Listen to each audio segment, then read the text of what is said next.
Chicken snake বাঁচাতে রীতিমতো উঠে পড়ে লেগেছে ভারত। কারণ গুরুত্বপূর্ণ এই স্থানটি আক্রান্ত হলে হাতছাড়া হবে অরুণাচল, আসাম, মণিপুর, মেঘালয়, মিজোরাম, নাগাল্যান্ড ও ত্রিপুরার মতো 7টি গুরুত্বপূর্ণ রাজ্য।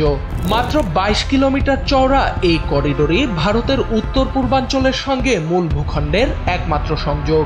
শেখ হাসিনার পতনের পর ভারত বাংলাদেশ সম্পর্কের অবনতি, প্রতিবেশী দেশগুলোয় রাজনৈতিক অস্থিরতা আর সীমান্তে চীনা উপস্থিতির শঙ্কা, সব মিলিয়ে দিল্লির মাথা ব্যথার কেন্দ্র এখন এই চিকেন স্নেক।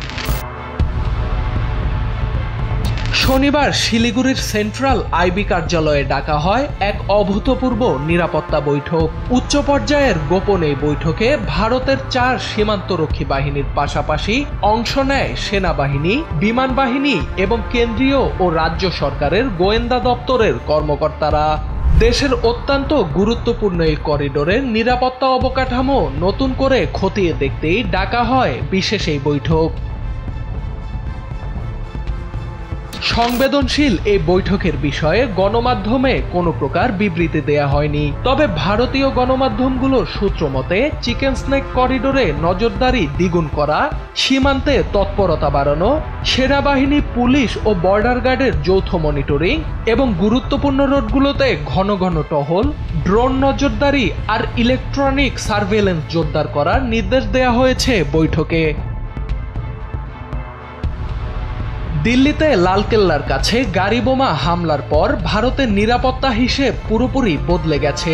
উত্তরবঙ্গের দিকে আরো সতর্ক নজরদারি শুরু করেছে দেশটি। কারণে চিকেন স্নেক করিডোর সামান্য ক্ষতিগ্রস্ত হলেও ভারতের 7 রাজ্য কার্যত মূল ভূখণ্ড থেকে বিচ্ছিন্ন হয়ে পড়তে পারে। আর সেটাই এখন সবচেয়ে বড় দুশ্চিন্তা। পাশাপাশি ফেব্রুয়ারিতে বাংলাদেশে অনুষ্ঠিত হতে যাওয়া ত্রয়োদশ জাতীয় সংসদ নির্বাচনকে ঘিরেও কোনোভাবেই যাতে অস্থিতিশীলতা চিকেন স্নেকের দিকে না গড়ায় তা নিশ্চিত করতেও সতর্ক দেশটি। সোহান আল রাজি, এনপিবি।